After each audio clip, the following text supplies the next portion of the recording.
চন্দ্রমন্ত্রী। আকাশ নদী চলছে কেমন দেখতে পাঠান শান্তি।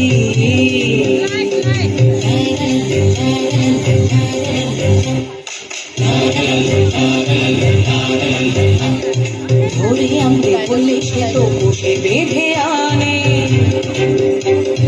কাজে যাহাবার হলো বলছি গানে গানে। সে এক ভারী আজব দেশ, রাজা মন্ত্রী আছেন বেশ। সে এক ভারী আজব দেশ, রাজা মন্ত্রী আছেন বেশ। আহ বেশ বেশ বেশ, আহ বেশ বেশ বেশ, আহ বেশ বেশ বেশ। শুনুন শুনুন সুধীজন, শুনুন দিয়া মোর বিচিত্র কাহিনী এক বলিব এখন। একদা এক রাজ্যে রাজা প্রভুচন্দ্র রায়, বিশাল প্রতাপ রাজ্যে সুখের অন্ত নাই। কিন্তু সে রাজার এক বিচিত্র খেয়ালে ভীষণ সংকটে পড়ে প্রজারা সকলে। কিভাবে হইল সে সংকট মোচন, সে কাহিনী শুনুন সবে করিব বর্ণন।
দিল্লিতে তার ধাম, প্রধানমন্ত্রী তার প্রভুচন্দ্র শুভ নাম। বুদ্ধিতে ভীষণ ধার, ঈশ্বরা তার নাম। এক যে ছিল রাজা প্রভুচন্দ্র তাহার নাম, ভারতের অধীশ্বর দিল্লিতে তার ধাম।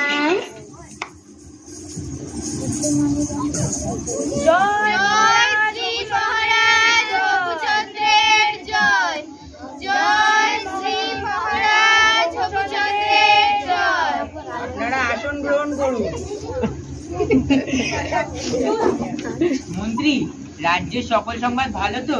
হ্যাঁ মহারাজ, রাজ্যের সকল সংবাদ। বাহ বাহ, ভালো। আজ রাজসভায় কি আয়োজন মন্ত্রী? মহারাজ, আপনার অনুমতি পেলে রাজনর্তকীরা নৃত্য পরিবেশন করবে। অতি উত্তম, অতি উত্তম। তাহলে আর দেরি কেন মন্ত্রী, শুরু করতে হবে।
আজ রাজা মশাইকে বড় চিন্তিত মনে হচ্ছে।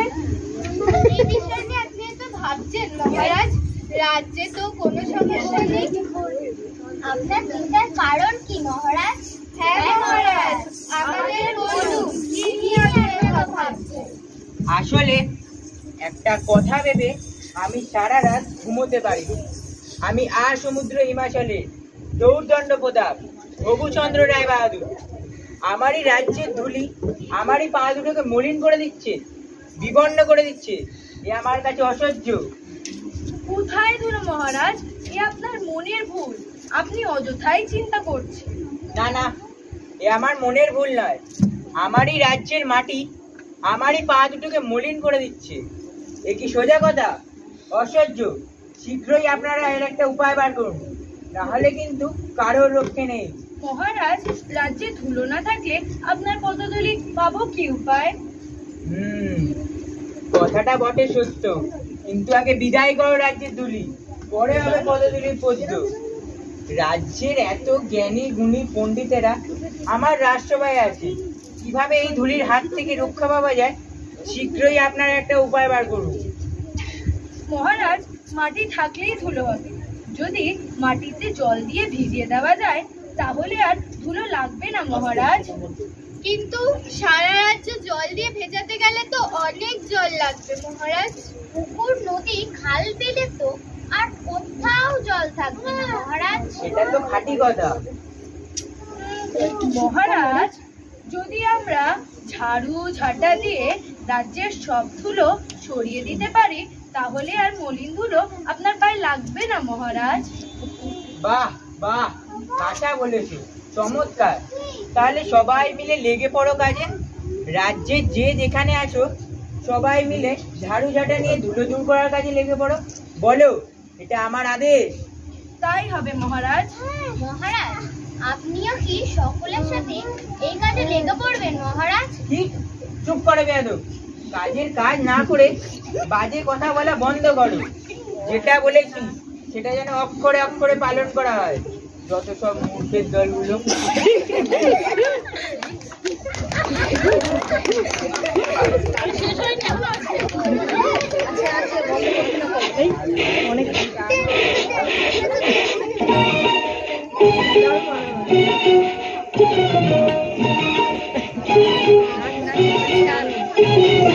मार झाड़ू मेरे झेटिए भी देखो, मार झाड़ू मेरे झेटिए भी देखो। সবে ঠ্যাংরা মেরে ঘর থেকে দূর কর, ঘরের ফিরিয়ে দে না হাল। না না না না মরছি না, না না না না মরছি না, তার চেয়ে তুই বল কি? ছিছি চিন্তা জঞ্জাল, ছিছি চিন্তা জঞ্জাল।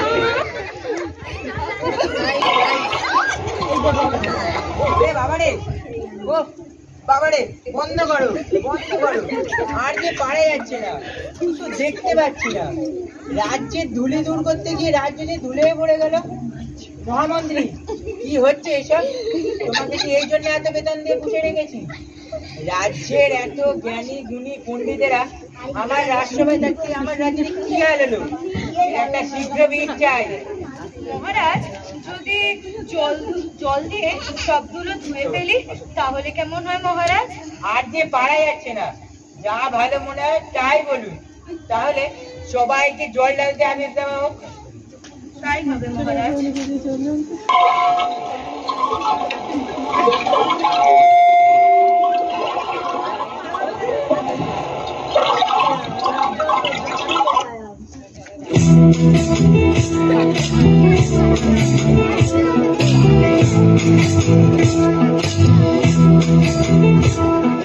সর্বত মঙ্গল রাধে বিনোদিনী রায়, বৃন্দাবনের বংশীধারী ঠাকুর কানাই।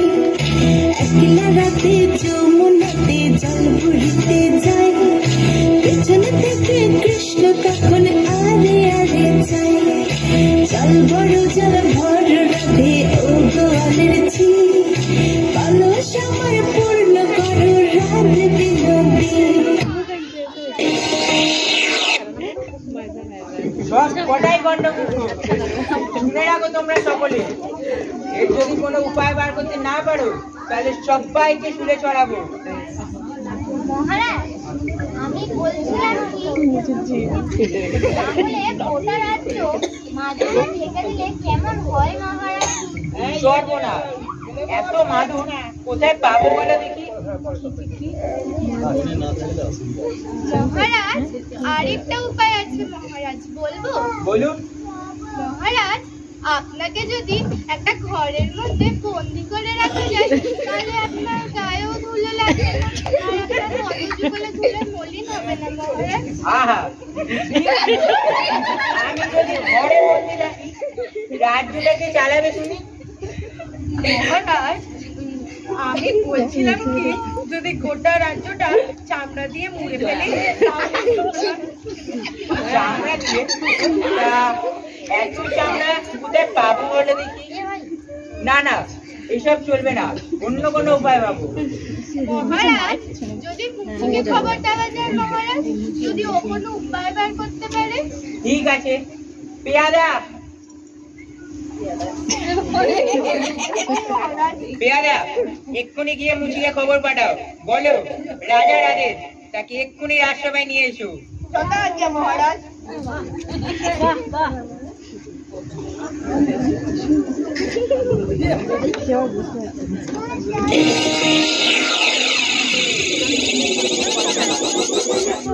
মহারাজ, আমি বলছিলাম কি, এই গোটা সমস্যার সমাধান একজন সাধারণ মুচিকে বার করতে পারবে? যেখানে মহাপণ্ডিতরা হিমশিম খাচ্ছে, সেখানে একজন সামান্য মুচি কি পারবে এই সমস্যার উপায় বার করতে? থামুন আপনারা, গাধা পুষেছি, কিছু তো উপায় মগজ থেকে বেরোলেই না। এখন যদি মুচি এসে কিছু দৃকপাত করে তাতে মন্দ কি? তাকে এক্ষুনি রাজসভায় নিয়ে আসার ব্যবস্থা করা হোক।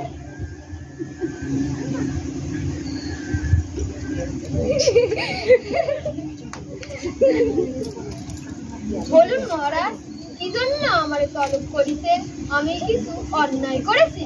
না না, সেসব কোনো ব্যাপার নয়। রাজ্যের ধুলি দূর করার জন্য তো অনেক ব্যবস্থাই নেওয়া হলো।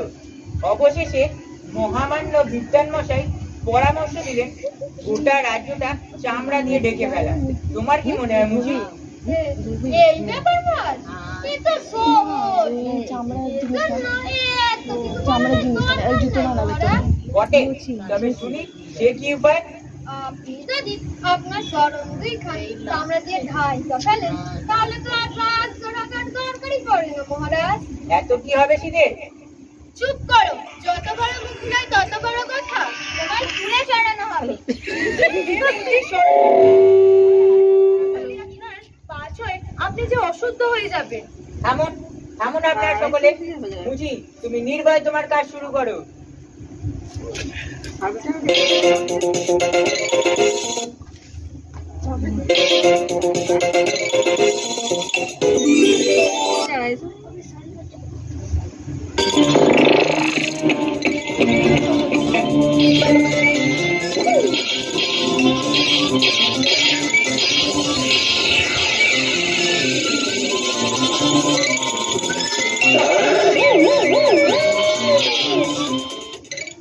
এবার দেখুন মহারাজ।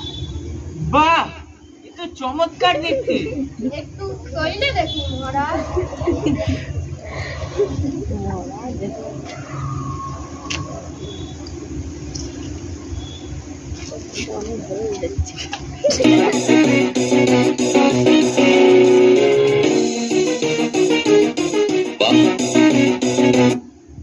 বাহ, এ তো বড়ই নরম, এ তো বেশ, আমার পায়েও ধুলো লাগছে না।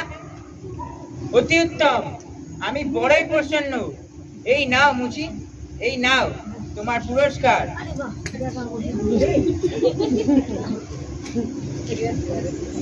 জয় মহারাজ।